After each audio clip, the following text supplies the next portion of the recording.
Good morning and welcome from all around the world to Structural Heart Live Cases, broadcasting directly from the Mount Sinai Hospital in New York City. My name is Pedro Moreno. I'm a professor of medicine and an interventional cardiologist, and I will be your moderator today. We really want to hear from you, so please send us your questions through the website or through YouTube. We have a fantastic case today, so please let me put you directly to the cath lab for the live transmission. Okay. Bring my cap. Good morning, Pedro, and our structural webcast viewers. Welcome from Mount Sinai. This actually wrong starting cap. with the academic year, and now this is our second My cap is there? case in this every 2 months. A case always had been we're trying to find teach some new Tell them to point, bring the and whole this bag case actually is to the interesting in side. the sense that we'll try to show, which we have shown a couple of times in the past also, the valve fracture to improve the hemodynamics of the degenerated surgical aortic valve. So with that note, myself and on my left side is Dr. Khera, who is the structural director, then Dr. Tang, Dr. Kini, and we have our fellow Negar. So all are ready to start the case.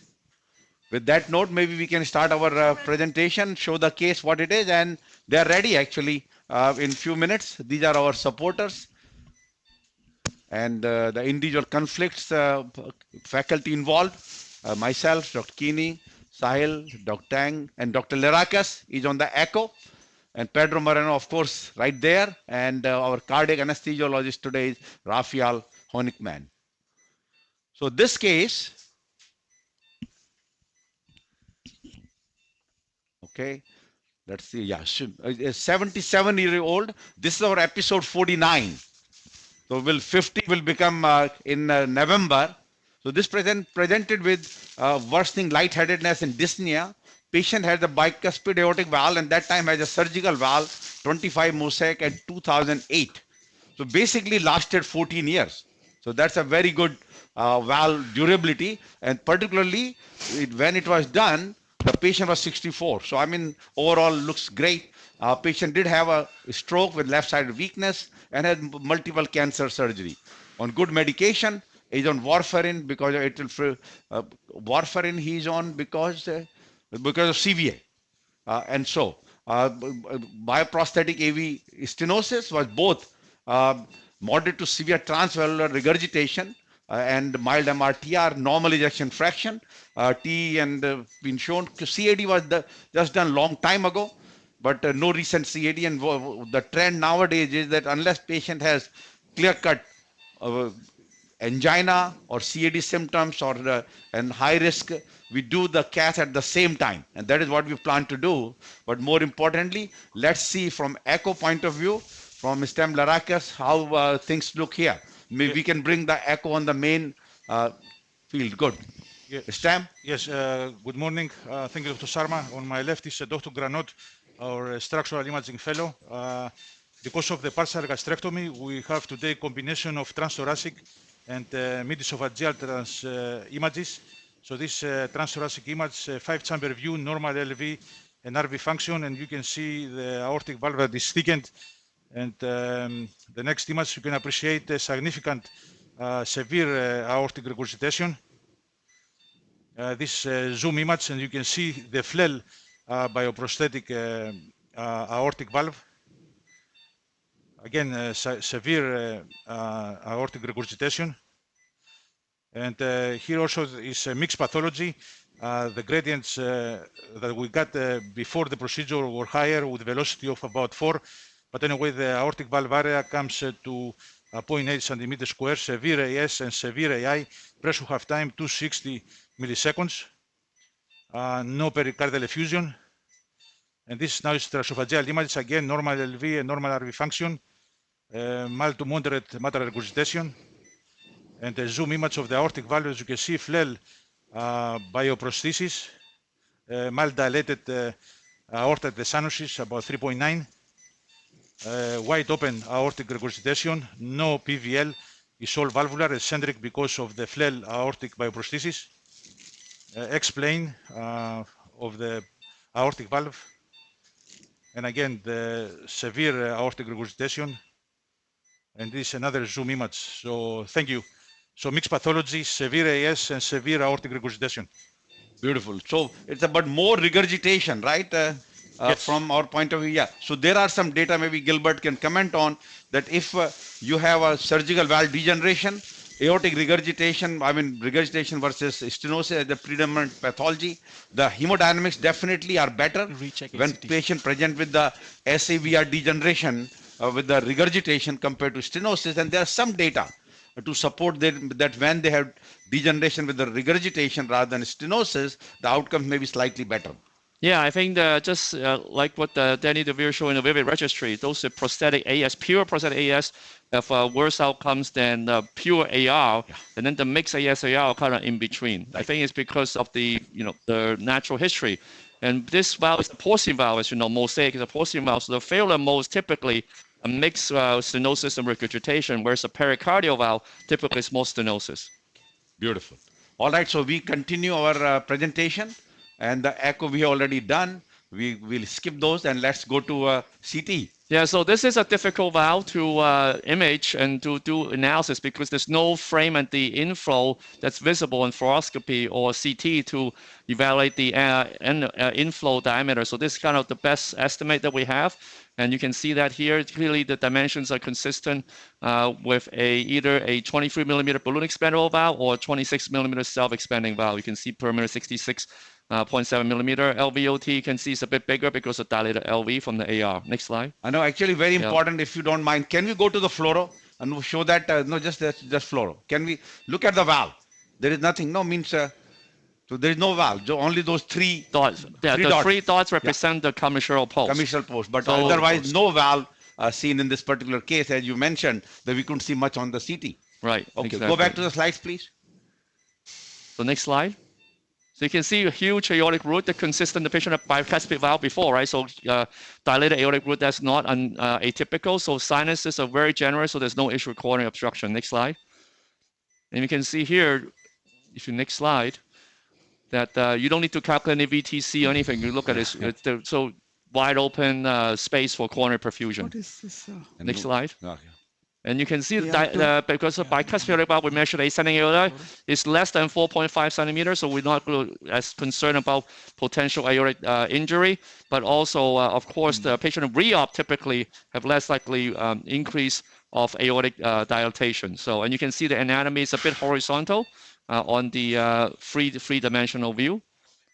Next slide. Let us see next. And so here we want to talk about access and Sentinel. So access is very straightforward here. Huge vessels, non-calcified. One more structural fellow. Always use two. Yeah. Okay. So it's straightforward. Yeah. Yep. And you can see this is the valve in valve app. We're going to use Evolut FX, and it's going to be 26 millimeters. And this is kind of the typical implant depth. So because there's nothing in the inflow, it's very hard to see. So we're going to use a pigtail to inject to estimate the depth, and we're going to aim for about 2 diamonds below the eyelid. The valve, the height is different because of different sizes. This is a 25 millimeter. That's going to be our aim. You don't want to be too deep, but also because we're going to be fracturing beforehand, we're going to try to optimize the implant depth at the final deployment. Okay.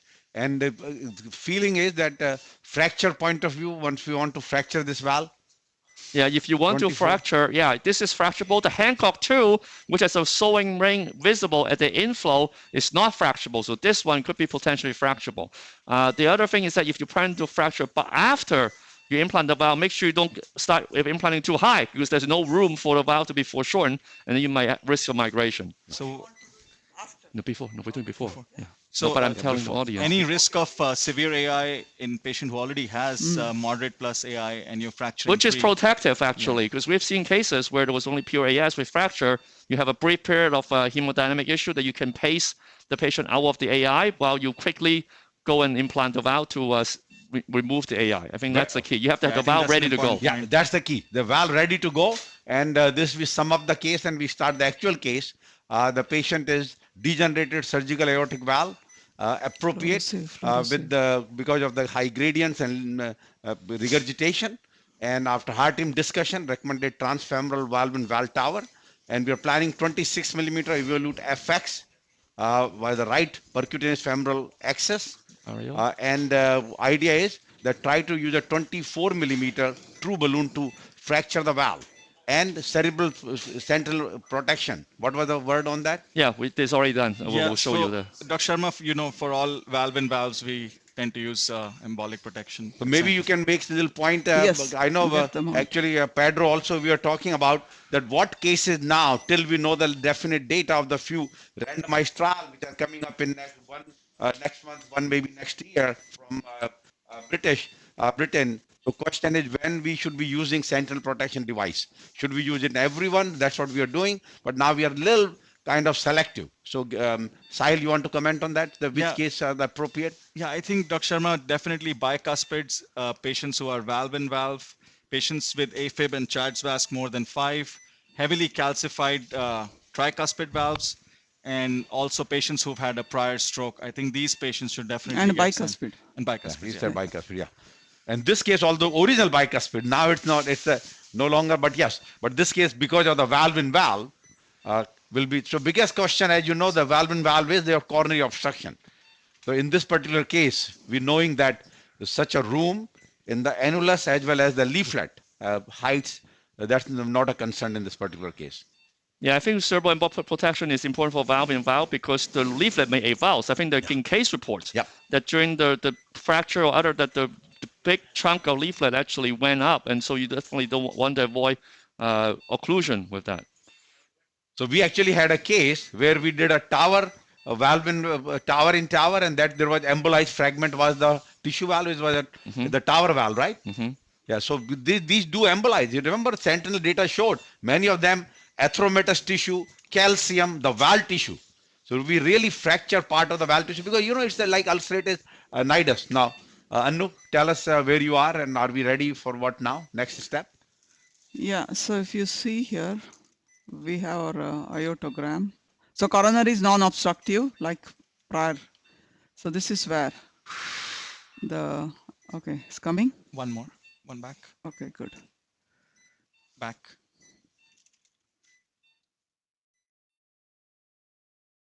Wow. A lot of, at least moderate AI, angiographically. Or moderate but, to severe, and here, if you see, what is the catheter selection to cross the valve, right? Some dilation of the aorta. Normally, we recommend go with AR1. Could it be AR2 here, or could it be AL1 also? So I think you go to your LA view. That is where we were. You see here. So we did start with the AR1 itself. So we have a fluoro, see if you can see here, essentially you rotate it in such a way that it will try to be coaxial, and that's where it was. This is just with AR1 we were able to cross. Yeah, so no, but our usual, the first catheter choice to cross the valve is AR2. No, for a native AR2. Yeah. For valve, yeah. For a prosthetic valve, we usually take AR1. AR1. Very good, yes. Because they are smaller. Surgical valves are smaller. But here, the root was dilated. In that situation, you need a bigger catheter so that we will be able to face the valve. So I called for AR2, but since AR1 was already here, we just used it. But then you rotate it in such a way, you see that? Should face the opening of the valve. Good. So yeah, so question also it could be. Yeah, you did it in the LAO projection, Anu, but for prosthetic valves, we like the RAO. Yes, we have RAO. Yes, yes. You ideally RAO for most of the prosthetic valves, but here, since it is only 3 points and it, what I would say, they looked well opposed, we thought let's try just LAO.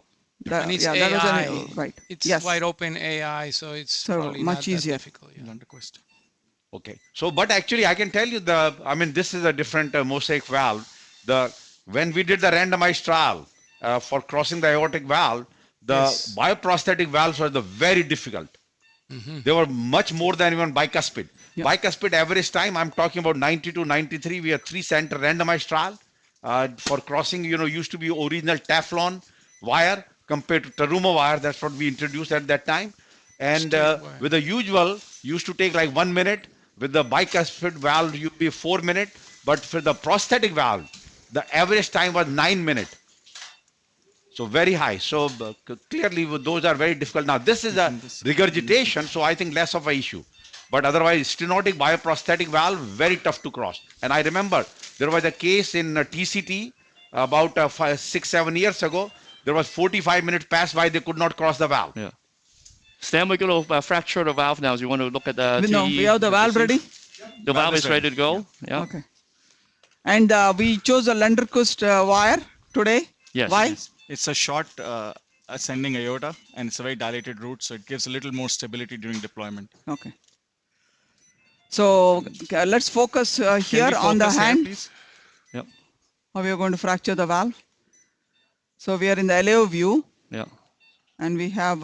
Now this one is harder to see because you don't have an info flame to show it breaks. So it's we're gonna have to go with what we see on the balloon, I think.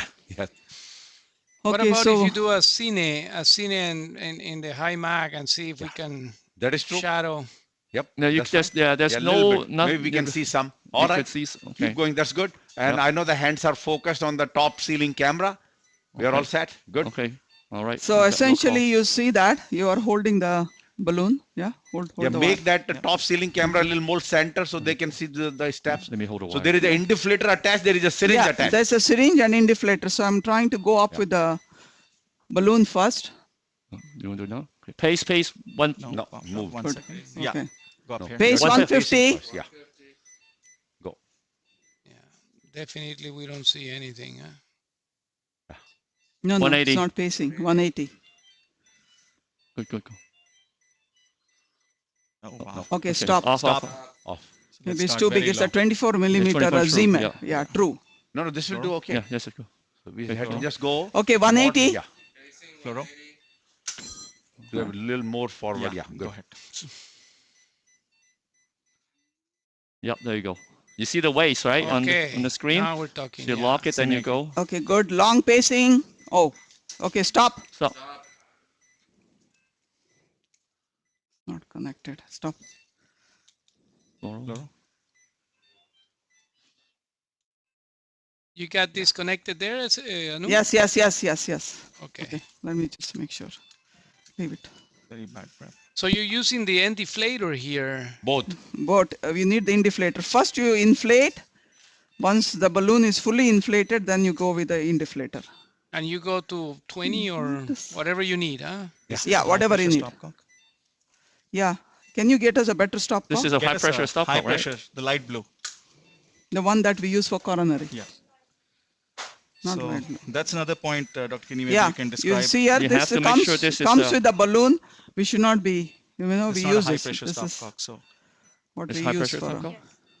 So point out, Anu, what exactly happened so that No, people no, it was don't do not the same thing properly again. Yeah. connected. Yeah. No, because show the connection how it should be and Yeah. what. So our whole purpose is teaching our viewers. Is this the same die? Very good. Now we're seeing. Yeah. Well, now see. Okay. Full, nice connection. Okay. This is tight as And well. then we connect here The indiflator. indiflator. so can you see Yeah, they can see everything now. Okay, Yes. good. Okay, good. fluoro again? 180 again. 1 second, let me get down. Okay. You're pull back. Too far. Pull. Yeah, Good. good. Stay there. Okay, going up. Good. Yes. Engaged. Nice. You can see the waist here, right? Yeah. Okay, then Cine now you now. do the indiflator. Yeah. Cine. Keep cine. Yeah. Whatever time it So you takes. can see. So you can Expand see. it. Yep. Expand it. See? Yes. Okay. Beauty. So the Yeah. good. Perfect. Beautiful Okay, illustration. off. Off pace. Off. It has to be a fracture. There's no other way Yes, to expand. yes. Good. Okay, so pressure pace at making 80, sure. please. Walk out the balloon, please. Okay. Gilbert. Severe AI. Yeah. Severe. Yeah. Okay, good. Pace Come at out, 80. come out. Pace. Okay. Get the valve. Rafi. What up? Good. Okay, come out. That's Yeah. good. I'm walking it out. Make sure that you have wire. Yeah. Yeah. Keep going. Let me know. Yes, wire. Okay, good. Yeah.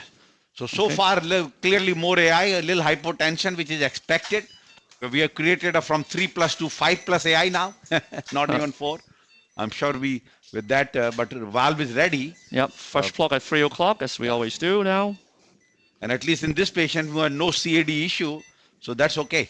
Okay, you come We here. tolerate Okay. a little low blood pressure. Okay, go. Yeah, okay. I'm holding the wire. Yep. File is advancing. Gilbert is going to release. Yep. And that's the sentinel on the top. Yep. Good. So you can see the head markers and outer curve. We're crossing the valve. Good. Done. Good. Excellent. Actually, it's very good. Now with the Mosaic, remember, we have to put the pigtail in because you have to see where the bottom of all the way down, all the way down. We have the all the way. image of the fracture beautifully in Yes. the last cine. No, it's not at the Can we bottom. just look what is the distance? No. It's at If the we bottom. just review the previous cine? No, I think you will do it here. You'll Yeah. do a little injection. You'll see Yeah, you here. need to inject. You need to inject. Means you cannot do without. Usually, Sure. in valve and valve, you don't need a Give cine. more contrast. Here, you have to give a little contrast to see. So that's the point. Okay. We have patient stable. We have time. Yeah. Take your Because time. I think it's a little high Oh, there. Huh? how, it's not connected. Oh, Okay.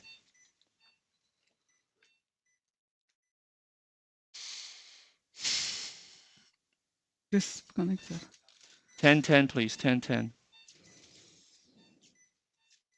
Because that's AI, right? Remember, when you have AI, you need a little bit more contrast. Otherwise, you won't be able to see the bond. And with this particular valve. Okay, actually, Okay, it's wait. not Yeah. bad. Let me take a cine. Good. Okay, 150 now. You saw that. Yeah. Yeah, Super high. No, no. 180. 180. A Okay. little bit lower. Make sure it doesn't come up. No, it won't. It is Cine good. again. It's good. Inject It's it. good. 80. Let me take a picture Yep. No, but why we open not the shutters? 1 second. Open the shutters. so we can see better. Good. Yeah, good. Okay, good. Okay, push forward. Yeah, I am. Okay, let's go. A little high. See? Mm. See Yeah, that? it's So, high. yeah, okay. So we have to recapture. Yeah. 150.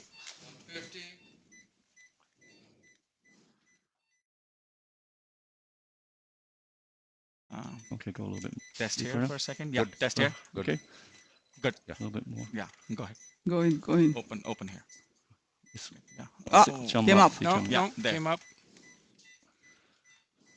Well, that's precisely, although this is and test Okay. here. the surgical regurgitation go ahead. valve, but the Keep it there. native Keep it there. AI, that exactly is what happens. Open, Gilbert. Good. They Open. keep moving 80? multiple 80. valve and valve.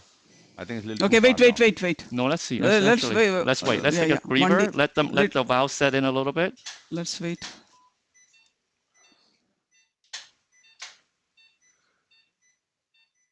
Make sure Okay. it's back up. Yeah, it's very deep on the Left other side. Right I think side. we have to center the valve a bit more rather than pushing in. So I think what we'll do is let's recapture Can you it fully. push the wire Okay, a little? 150. Just a tiny bit. Push the Instead wi- of push the pulling wire? up. No, Yeah. no, just 1 second. 1 Okay. second. Let me Release, recapture first. release Let me a little recapture bit. first. So You have to let's center organize the wire in a way. center the yeah, center the, yeah, there Okay, now now you it's go. better. Yeah. Now go. Okay.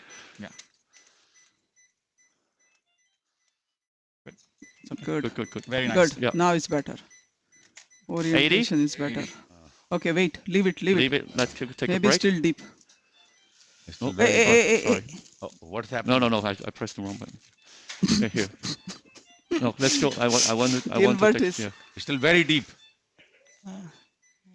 It's not bad because the post is 14 millimeters, correct? And Yeah. Gilbert, tell us Yeah. about those 3 dots you see on the The three FX. dots are where the commissures are. This is actually actually very good. okay. It's good. Wow. Now it's good. It's actually okay. Yeah. So this is the point of doing the aortic. This is very important for very good. Mosaic valve for the audience because you can see now everything, all the dots and the inflow are below that plane, right? Because remember the sewing plane, that's the sewing plane. Okay, good. Looks very good. Yeah. We can leave the pigtail, no? Want to leave it? Or take Pigtail it? out. Yeah. Leave You it? can leave the picture. Leave it. Leave it because it's Nothing such is a going to big- happen. we It's can- way far away. Okay, Okay. 180. I'm pulling the wire back. Yeah. Yeah, just under Yeah. right? Just neutral. I'm neutral. We're ready to release. 180, 180. 180, Wait. Okay. Okay, yeah. Start releasing. Okay. Almost there.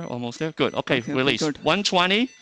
Okay, now Pull we'll back give the now. low Okay, you're screw. coming back. Wire I'm back, pulling wire the back. wire back. Doesn't work. Yeah. Good. Okay, no scone is out. Yeah. Gently Advance the push wire. Let's do some hemos too. Okay. Remarry. Okay.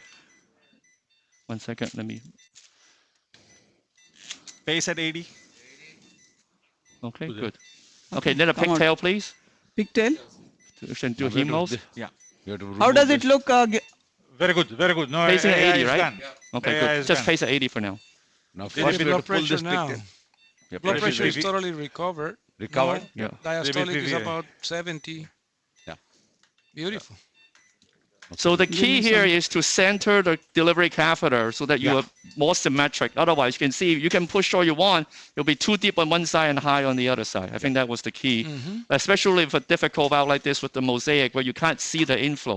So you don't want to be too high and then miss the sewing part of the valve, actually, the surgical valve. So when AI is the mechanism, risk of pop-outs, you can we have see, to right? remove So our pigtail first. Let's remove the pigtail. It's stuck behind. Yeah, we can. No, center doesn't matter. Fluoro. Let's try to same. You can bring it back in the center after. We are going to hemodynamics anyway. Yeah. Good. sinuses are huge. Yeah, sinuses are huge, so you can do that. Don't try this at home if you Mild PVL, guys. Mild? Use a wire Okay, and that's fine. We're not going to post. Why not? No. It's too far in. Yeah, Huh? yeah. It looks well expanded. Angiographic. Tell us Let's in see. terms of now the remember, depth we point also of view. fractured the valve, right? So that's Yeah. a little bit Yeah. different.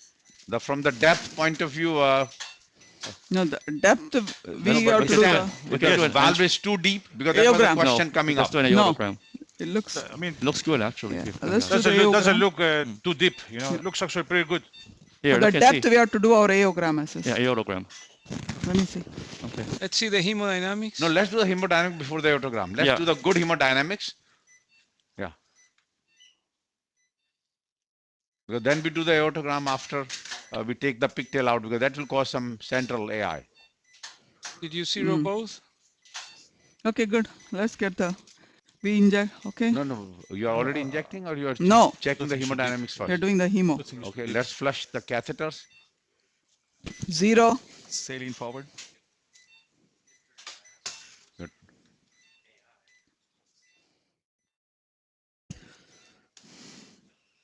Good. Nice 0. Go back. Beautiful. Let's see now. The gradient, we want to bring it down to less than 10, but 20 is... Okay, what's happening with the pressure? Good. Let's just see re-zeroing. Oh, good. Okay. Yeah, perfect. Wow. Beautiful. Good. No Now, gradient. also, I can tell you when you have a 0 here, echocardiographer will tell you the gradient is 8 or 10. Yes. That actually have been shown in many studies. So there is a discrepancy in the invasive gradient versus echo gradient. Give me a wire. It was in the center. Why did you put back? Not easy to get it there. Yeah, super cool. I mean, I had it in the right Yeah. spot. You pulled it. Now No, he's the- spacer dependent now. No, No, we're just just placing- back up, back up, and please. now.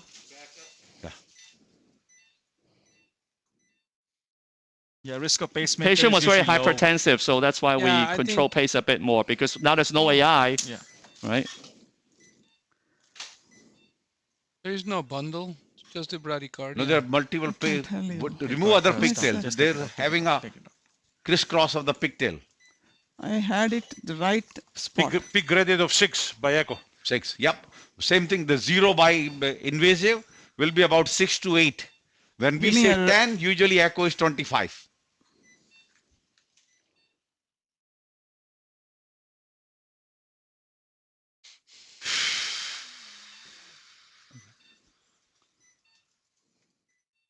So what's in your head, Anu? You wanna No, we want to do No, the we're good just doing aortogram a to exactly aorgram see to get the and depth. so. okay To understand the aortogram, depth, yeah. Yeah. Okay, show the lower. Yeah. Pull this back also. I mean, Completely looped. Go to AP view and let them. go down in the, Yeah, that's what I'm saying. Let's see. Yeah, fluoro down. like, Yeah, good. Now, yes. Beautiful. Still not. No. Yeah. Okay, now we're gonna see the aortogram from Now severe. go back to LO again. Yeah.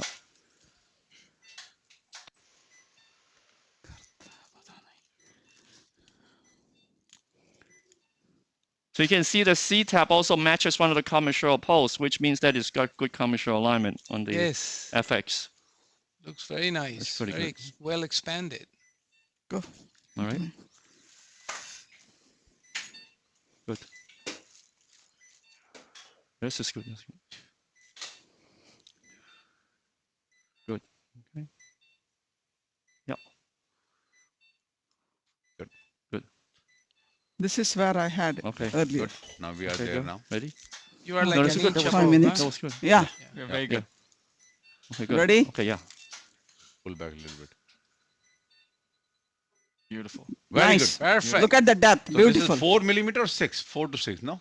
About 6. Yeah, about 6. Six, But you know, yeah. again, you But- know, given the anchoring. But you- look at the you- no AI. Yeah.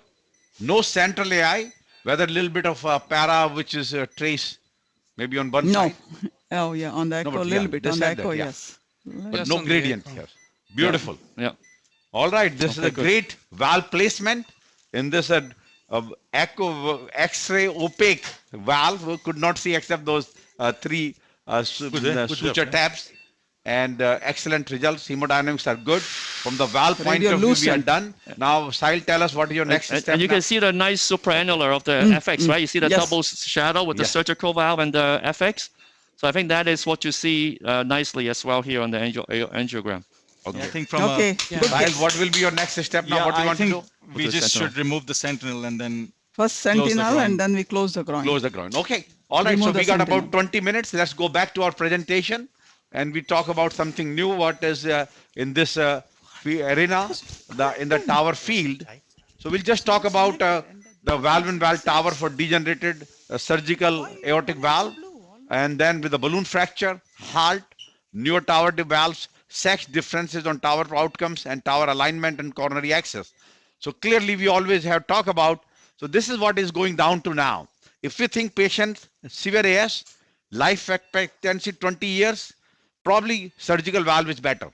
Less than 10, TAVI or TAVR is better. In between, you make the sheer decision, because question is, once you do one valve, expect there may be a pro and cons, but what I tell our people, our patients, that each valve will last about 12 years because we have the solid data up to 8 years. So Gilbert, is that a right statement? We can say generically, both surgical valve and the TAVR valve will last for 12 years. Of course, there will have heart degeneration in the patient with the dialysis, young patients and so, but that is the right statement, 12 years? I think TAVR, at least the first generation valve, we've seen some 10-year data now. That's for yes, absolutely. And then the Notion 10-year will be coming out. It's already past 8 years. 8 years, yeah. With self-expanding valve and surgical valve, we know like this guy, you know, more than 15 years, really remarkable. So, but yeah, no, I think it's fundamentally different, but the TAVR valve definitely more data now on durability. Beautiful. So what will be the age you put in between the two? 65. I would say 65. Because that's what the ACC our Correct. The TAVR, you know, the guidelines are structural heart updates was. Now, just like when we have coronary restenosis versus native, when you work, the outcomes are better for valve-in-valve TAVR versus the native valve TAVR. The lower hospitalization, lower heart failure, lower stroke, because it's a simpler procedure. Question always comes that, and we have the data of the partner 2A valve-in-valve registry based on the risk. What patients are inoperable, high risk, intermediate risk, you will have a survival, as you can see on the right side, which is expected based on that. Second important point basically is that what patient develop in terms of the valve degeneration. You see about 5%, although it all dependent on the baseline risk, but around, I would say 5% at 5 years is a reasonable. Now this is we briefly spoke about the valve-in-valve implantation with the surgical. These are the various surgical valves, which I put it picture here, stented, which is the Paramount, Epic, and then the stent supraannular position, Magna and Mosaic. So this one was the Mosaic. That's right. Yeah. And then stented extremely mounted, externally mounted leaflets, MitroFlow and Trifecta, and stentless, Freedom, Toronto, and Freestyle. So Gilbert, tell us a little more, which valve is being used more at present, and these are the fluoroscopic images. On the right side, the second one, Mosaic, that's what we had today. Yeah, the most common that we see the degeneration are either the Paramount or the MitroFlow. The MitroFlow, and even now Trifecta actually coming back more, because we know that MitroFlow and Trifecta, the durability has been less compared to the Paramount and the Mosaic or Hancock 2. But Paramount is the most commonly used, or the whole Magna family surgical valve in the world. That's why you see more of it. Yeah, beautiful. So the Paramount is, so now also that clearly whether you use a Sapien or core valve, look at the residual hemodynamics, the gradient wise. So clearly whether it's small, intermediate, large, particularly when you go to small, the residual gradient is definitely much higher in the Edward sapien group, balloon expandable versus the self-expanding valve, and that's clearly shown on the right side. That gradient of more than 20, in what percentage it happens once you have a small valve is much higher with our balloon expandable versus self-expanding. This actually have been shown multiple times. So that basically that what was the gradient post TAVR is dependent on what was your original valve size expected. A smaller one will have higher gradient, but within that limit, all studies have shown that post you have a lower gradient with the particularly in the lower smaller valve like 23mm or less surgical valve, lower residual gradient with the self-expanding versus balloon expandable. Gilbert, comment on it? Yeah, no, I think it's just the difference between the supraannular and the intraannular feature. And also we know that with the smaller surgical valve, if you don't fracture, you will have potentially higher gradient because of the valve is underexpanded. Yeah, I think this data was before the fracture procedures, SS, or what do you think? Yeah, no, these were before the fracture. Yeah, these are the data of about. And also TVT registry, this is some TVT registry, they don't capture whether fracture or not. Now the latest version they do, but before they have not. So. Yeah, they were not capturing it before. But the whole question came down to that even if you have some gradient, the people want to dilate to bring the gradient down to definitely less than 20. But I mean, you prefer in single digits or 10, but don't want to leave the lab with residual 20mm gradient that we used to leave in the past. Right. Now, I know how often we see now the residual 20mm gradient when we use a TAVR for the surgical degeneration. I think it's very rare. We make sure, I think all the cases we have shown here, we always try to fracture it, or even if it is, we can't fracture post, we make sure we do a post and we have a good post non-residual. I think at the most we see is in single digits to early teens. Maybe 10, 12. Yeah, the early teens are the 19 valve, right? The 19 surgical is very hard to get really, single digit gradient, even with supraannular valve. So, and even with all the other, especially if you cannot fracture, like a trifecta, which you cannot fracture. Okay, so then let me continue. We have spoken about this residual gradient between two valves favor self-expanding. So question was that these are the valves actually which can be fractured and not fractured, particularly the St. Jude's trifecta cannot be fractured. No. Same thing that on Medtronic Hancock cannot be fractured. Right. But St. Jude's Epic, Medtronic Mosaic, Edwards Magna Ege, and all those types can be fractured. And they're showing the picture. How does it look when you go to high pressure and so. So, but yes, they can be. This is one of the very beautiful case from our armamentarium. So we had it. This is the time we did a sapien, but you can see, although we had a very good demonstration today, but this is the case. You see that how the dent disappeared once you went to the second indeflator. The syringe alone will bring you to type B, to the B figure. And you attach that syringe, and how much atmosphere you go, PSI you go? High. Like I was 18. 18. So and it will be very fast. I think we showed you the three-way, how to do it. If you want, we can demonstrate it again. Understood but that manual will be very fast. Yeah. Syringe first, then you connect it to the indeflator and go to very high pressure PSI. Yeah. So that's basically atmosphere. That's what we do. Atmosphere, and that cracks it. So that happened.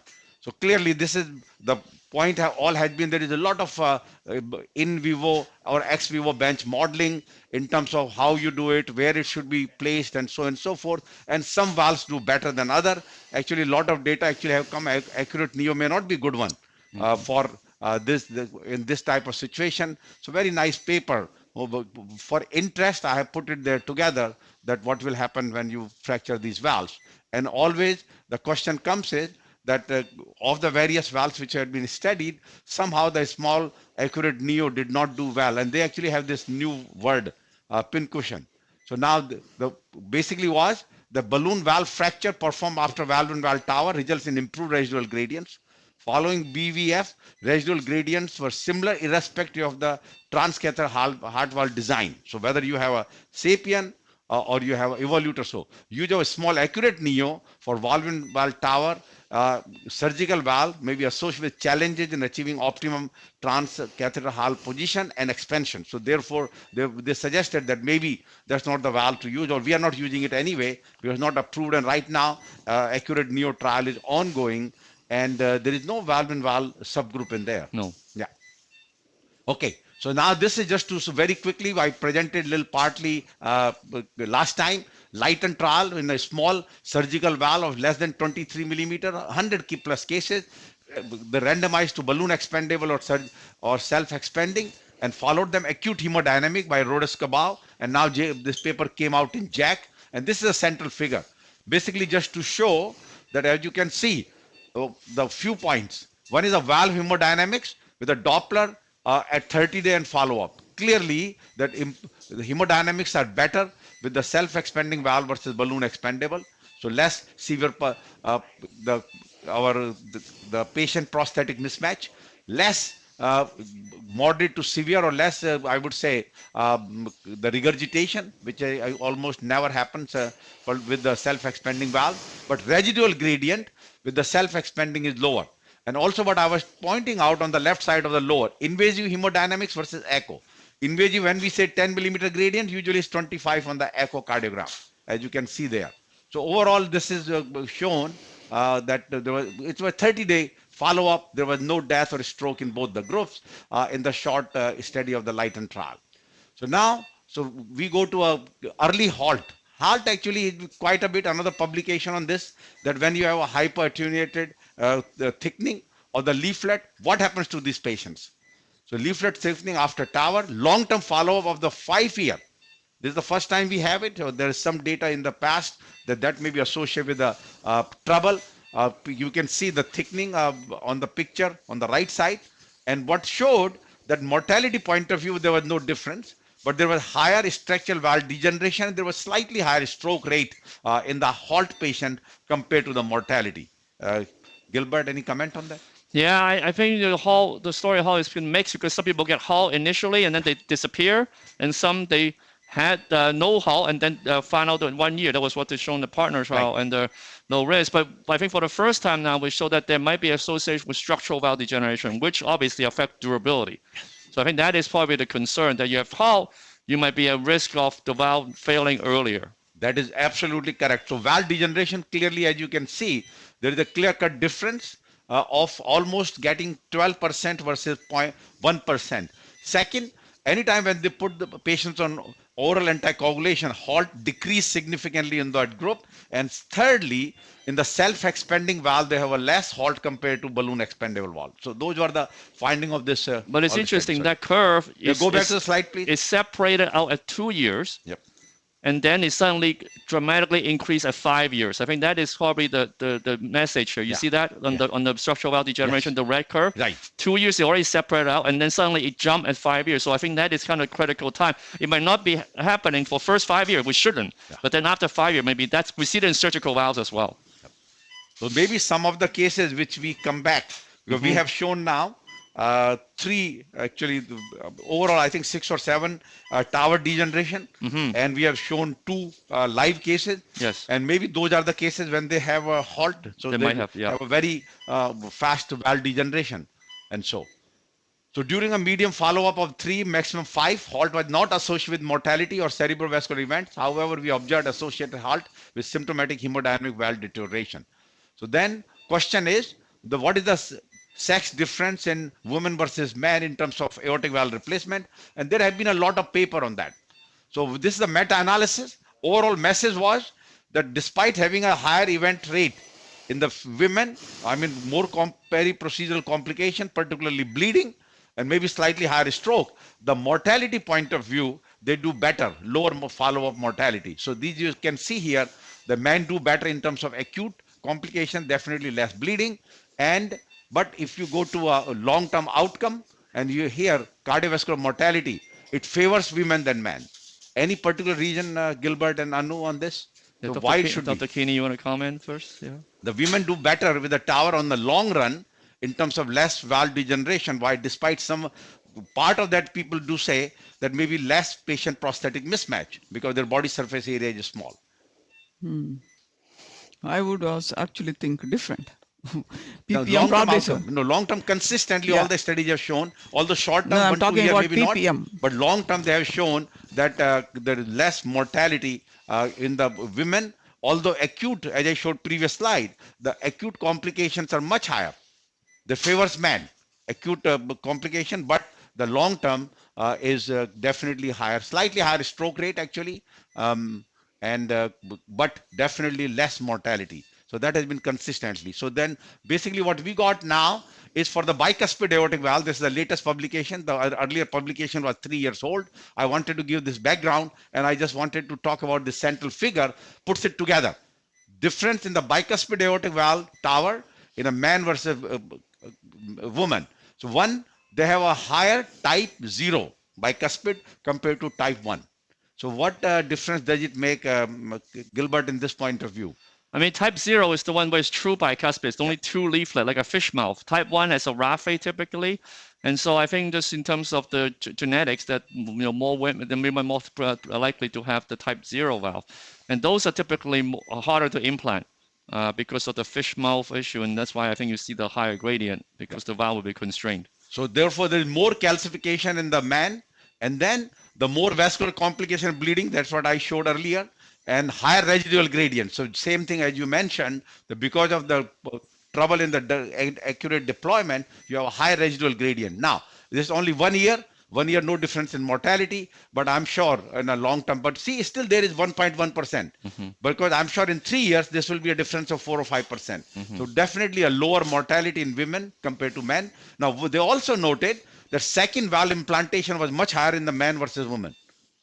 Yeah, that's hard to explain, maybe just about technical standpoint. So. I know, but I mean, that's what the data are. That's the data are. I mean, okay. So patient with balloon, the bicuspid aortic valve undergoing TAVR, woman presented with fewer comorbidities, while man had a greater proportion of type 1 valve, BAV valve, more calcification, and larger aortic roots. In-hospital outcomes favored man with fewer complications except for need for second valve implantation, but 1 year survival was comparable, but I'm sure at 3 years will be better.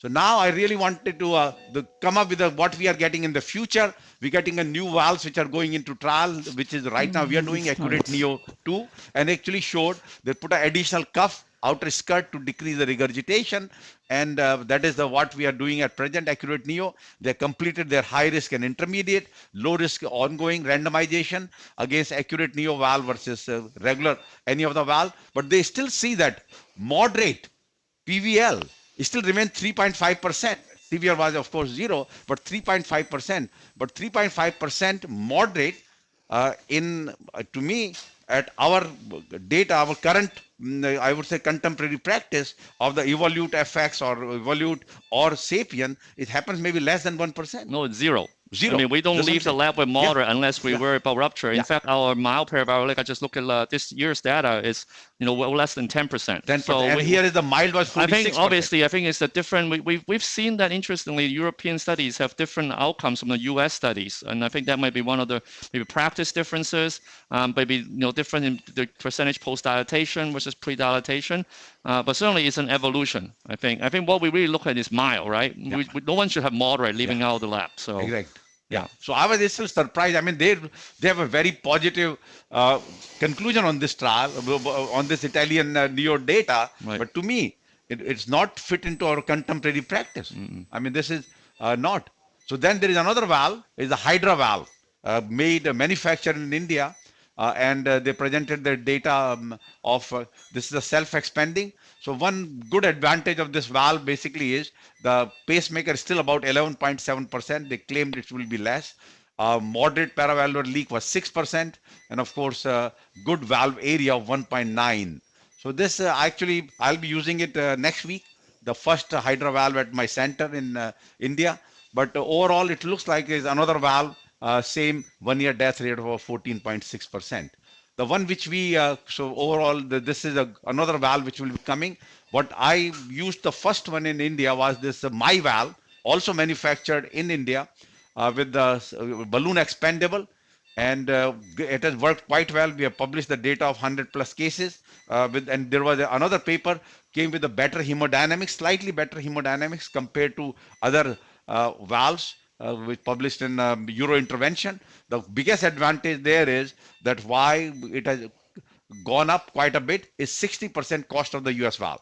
Just to comparative, 20 lakhs is the price of the US valve in India, and it's a 12 lakhs with the my valve. And that has led to 3 years ago used to be 30, about 30 TAVI we call them, procedures done in India per month. Now that number is between 160 to 170. And my valve is 50%. And Sahil just came from the India valve. He represented Mount Sinai, and of course Gilbert and Show, we have a live case recorded. It was shown. So maybe I just ask Sahil make a 1 or 2 sentence comment on the India valve, which is also coming up. India has been very good, you know, just to say, India now has become number 2 in the world for the PCI. We surpassed the Japan about 3 years ago. So Japan does about 325,000. Of course, America does about 800,000, and India does now 500,000 PCIs per year. Of course, they fall behind in the TAVI or TAVR field. Now they're doing about, let's say, 150, 160 per month compared to America, which is doing 7,000 TAVR procedures per month. Gilbert, Sahil, about. There's a lot of progress there, Dr. Sharma, and part of it is because of your leadership and other senior operators there. So there are 10 sites that are doing more than, that have an experience of more than 100 TAVIs. They did around 1,000 TAVIs last year, and they are aiming for 1,800 to 2,000 this year. Market share is 50 to 60%, my valve 30-35%, Medtronic, and then the rest. Okay, beautiful. So it was very good. So now, very important point. So, and this is really pertains to patients getting to the younger age, which is the basically alignment of the tower with Gilbert's paper in JACC intervention. And Gilbert, we want you to teach us about a little more how we should be dealing with this aspect acutely, knowing that the alignment may improve your hemodynamics, but most importantly, what everybody is worried about, the follow-up access. Yeah, I think what we know now, especially who are younger, getting TAVR, is not just coronary access, because not many of them have coronary disease. Yeah. It's actually when that valve fails, can you actually do it again? Put a second valve in. And so if you have the alignment, your neoskirt, which is the risk of obstructing the coronaries, can go down because now you have options to manage the leaflet. So now they have new technology, not just basilica, right, which we know, but also now shortcut, some dedicated devices to remove the leaflet. But if you have a commissure facing the coronary, you can't do that. That's not physically possible. And then now you see that there are other implications of commissure alignment too. There might be now some evidence with structural degeneration, Hall, gradient, leaflet stress. So it's not just about access and redo TAVR. And that's what we are now trying to get. And also, if you think about it, if it's not important, why are the companies putting money into this? Yeah. So SAPIEN X4 has commissure alignment too, because they say balloon expandable valve doesn't matter. But clearly they think about in this direction for these reasons. Because until the paper which was published, I think about 8-9 months ago, 2 years ago, when you talk to the SAPIEN team, they say, we don't worry about alignment. Yeah. But now everyone is worried about because it improves the hemodynamics. Yeah. So what should be the standard? And also, there was a Suk intervention paper showing that if you have alignment, your coronary access success rate with the Evolut valve is higher, statistically higher. So I think that's important. And we're just trying to get some definition so that everyone talking about different misalignment, different degrees. So we now have a consensus showing this is the chart to how to define alignment versus if you have no misalignment or just mild, it should be okay. You don't want severe. I think that's the bottom line, the message out there. So tell us in a simple language, mild, moderate, or severe misalignment to commissional misalignment means what? It's just a more conceptual framework. Obviously, there's still prospective studies being done. There's one that is called reaccess TAVR, showing alignment versus misalignment and coronary access. But if you have mild or none, you'll be fine in terms of access and maybe even redo TAVR. Once you have severe, what that means that your pulse is facing the coronary. Right. And we've seen that when we did PCI. So some people say that, oh, if you're 85-year-old, don't worry about alignment, you don't have to worry. But we have patients, 85-year-old came back, right? Yep. With a coronary issue, and it was very difficult because someone else did not do the alignment, so it was much harder to engage, especially with the taller valve. So let's say these are the SAPIEN. Right. What precaution you tell our audience then when they're deploying the valve, what they should be thinking about? Well, these are just the fluoroscopic landmark, just like when we did the Mosaic valve in terms of the pulse, the dots. These are kind of the tabs to tell you where the commissure pulse are. So when you deploy in certain view, and typically now they talk about the cusp overlap view, you want one of the poles facing the right side of the screen. So that would be kind of the ideal situation to avoid misalignment. But can you rotate the valve? So some valves you can. So FX we can now. We can with the mild rotation, but but with the accurate Neo2 and the Portugal they've tried as well, and they've been successful. The Sapien 3 Ultra obviously cannot. It's been random, but maybe X4 will be better. So we'll see. Okay. So this is actually a very beautiful paper. We really congratulate Gilbert with the team. Wrote down this nice review on this aspect, and you point about the rotation, not for everyone, but accurate Neo, they say, is a very good in terms of rotation and so forth. So clearly that given the expanding indication of transcatheter valve. So I just want to say, everybody thought about this alignment, commissional post and all, that was only for the coronary access. As Gilbert pointed out, and very well in this paper, it is also hemodynamic performance. Yeah. One, and secondly, when you put a second valve, so that will also determine, would this patient be ever candidate for TAVI and TAVI or TAVR and TAVR in the future? Anyone to make a last statement on this? You are the authority in this field. I think I'm glad that we pushed a few forward now. People initially 20 years ago, TAVI's been around 20 years, just put the valve in, and call it a day. They'll just get in and get out. Hopefully a patient survive. But now we have to make it perfect, kind of like what you do with the coronary in the lab. You want to make it perfect. We want to make it perfect with structural and TAVI as well. And whether it's hemodynamics, paraviral leak, embolic protection maybe, but now alignment for future. Because we don't want a patient come back and say, well, I'm sorry, we cannot do it again, because we did not align in the first place. So what is this Aligned TAVR Consortium? So it's basically the group of the authors. We did a Zoom meeting last year during COVID, and we had different topics about it. And I said, why don't we try to write a paper together to talk about this? And that's kind of what we did. So we're hoping to do more. A lot of Europeans are doing prospective study looking at alignment because they have more valves available than us. So they are doing that right now, and they're doing more research in this area. Actually, the TAVR alignment, there have been 5 papers in last 2 years. Yeah. A few of them from outside. Right. So let's just complete it. Valve-in-valve TAVR, including balloon valve fracture technique, as established as important procedure on intermediate to high risk the surgical valve degeneration. SEV provides better hemodynamics, low residual gradient compared to balloon expandable, and long-term comparative efficacy data are still awaited. We don't have that yet.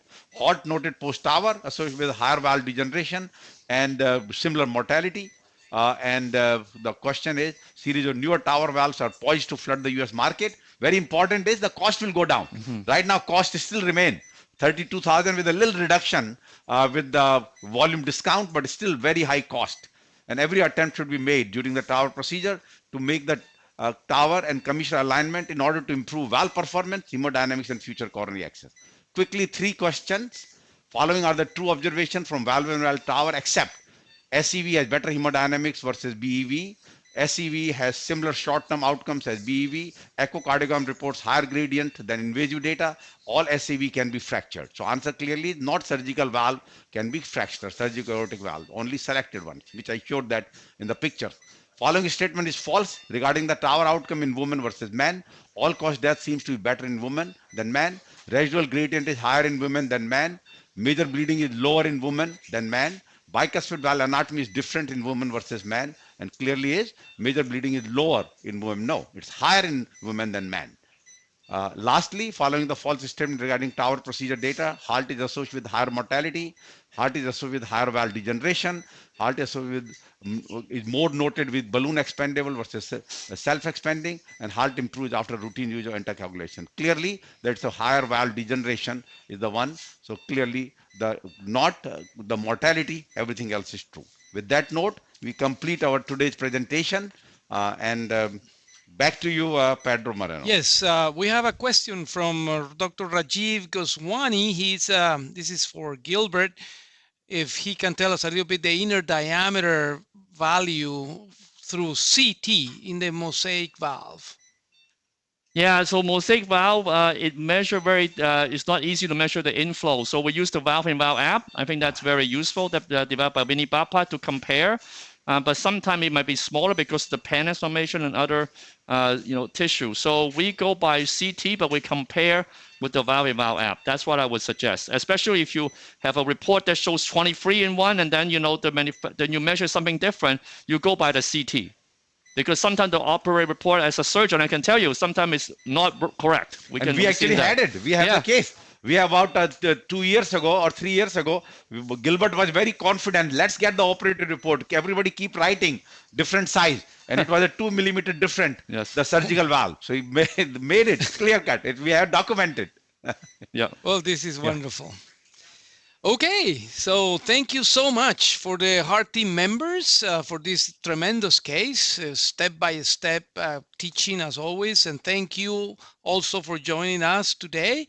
Remember, the case will be ready for your review this afternoon in ccclivecases.org. And we do our transcatheter in vivo cases every 2 months. It will be the second Tuesday of November. That will be Tuesday, November 15 at 9 a.m. Thank you so much for joining us today. All right. Thank you, everyone.